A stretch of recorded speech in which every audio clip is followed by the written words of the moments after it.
Reconhecendo, e acho que todos reconhecemos nesta sala, que o tabaco é prejudicial à saúde e, portanto, devem existir políticas públicas que olhem para este problema, que tentem mitigá-lo, há duas notas que gostaríamos de deixar sobre a forma como este debate está a ser feito e sobre a proposta de lei concreta em discussão.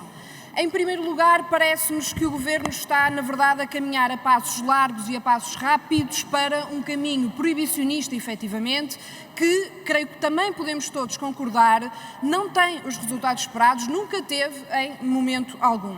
E, portanto, nós não temos oposição à ideia e ao princípio da ideia de proteger as pessoas que não são fumadoras da exposição de tabaco.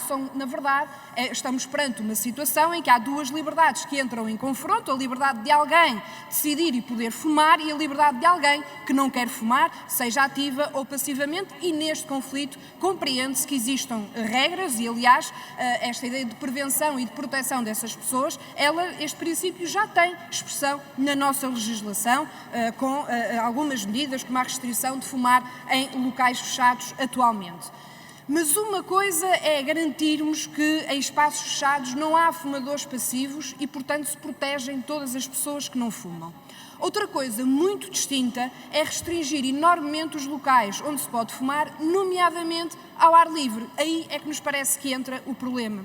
Porque temos indivíduos livres, conscientes, que, na verdade, acabam por estar a ser impedidos de exercer um comportamento dentro da sua esfera de liberdade.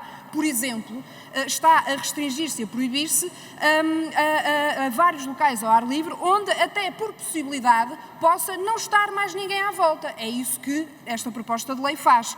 E é aqui que nos parece que nós estamos a entrar numa fase muito diferente do debate que deveríamos estar a ter relativamente à saúde pública ou de prevenção de riscos ou de diminuição de prevalência de fumadores. Estamos a entrar mesmo num debate sobre controle e sobre proibicionismo que achamos que não faz sentido e que, na verdade, poderá ter os efeitos contrários. Mas vamos então àquilo que está na proposta de lei sobre os locais de proibição e as propostas que estão colocadas. E algumas são absolutamente irrazoáveis e desfasadas da realidade, Sr. Secretário de Estado. Por exemplo, passa a ser proibido fumar em respostas sociais residenciais dirigidas a pessoas com dependências, sem abrigo ou vítimas de violência doméstica.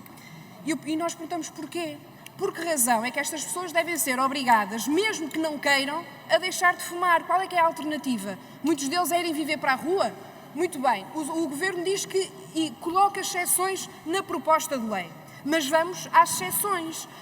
Dizem que poderá haver essas exceções em apartamentos de abrigo ou de autonomização, desde que exista um espaço que esteja separado fisicamente das restantes instalações e disponha de um sistema de ventilação e pressão negativa. E propõe o mesmo para estabelecimentos prisionais. Eu pergunto, qual é que é a realidade em que o Governo está para estar a propor este tipo de exceções que nós compreendemos e achamos que são completamente irrazoáveis e de muita difícil execução. Mas há mais no âmbito das restrições e das proibições que, do nosso ponto de vista, não faz sentido, que tem a ver com a venda. Fumar tabaco e comprar tabaco não é ilegal. E não sendo um produto ilegal, como é que é possível estarmos a proibir a sua venda em determinados locais? Achamos que isto não tem qualquer sentido, em especial em contextos e em locais em que pessoas adultas fumam, como seja recintos de diversão, estabelecimentos de restauração ou festivais ao ar livre. O que é que se está a promover com a proibição de venda? Aquilo que sempre existiu ao longo da história da humanidade quando se proíbe venda. A Sra. Secretária de Estado sabe o que é que isso significa.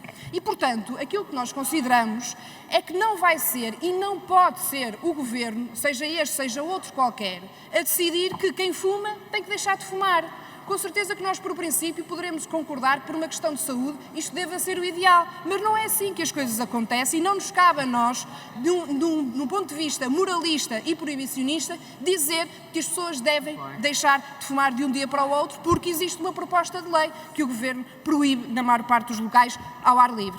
E eu queria, por fim, passar à segunda nota que nos parece também preocupante, porque quando nós lemos a proposta de lei do início ao fim, temos lá na última página e meia, alguma menção à questão dos mecanismos de estação tabágica, consultas, com participação de medicamentos.